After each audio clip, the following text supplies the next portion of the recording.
ومضات رمضانية في نفحات صوفية للدكتور الشيخ محمد بن الشيخ عبد الستار المفرع الجنابي.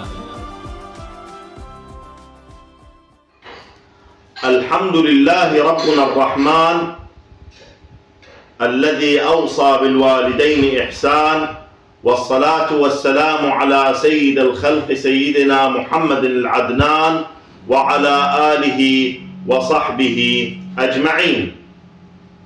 أما بعد، قال تعالى: واعبدوا الله ولا تشركوا به شيئا وبالوالدين إحسانا.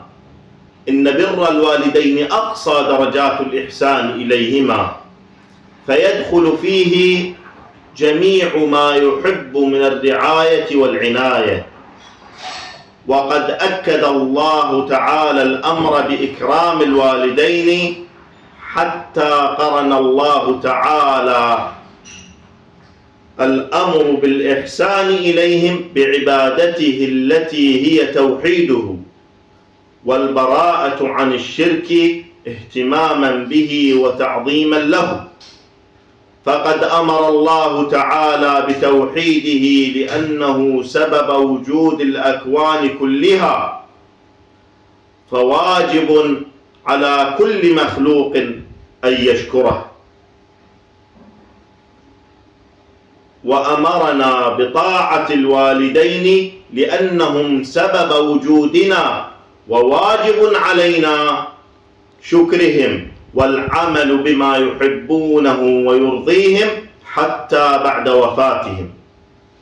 أمنوا معي: اللهم اجعلنا من أهل البر للوالدين، ولا تمتنا إلا على ما يرضيك ويرضيهم يا أرحم الراحمين.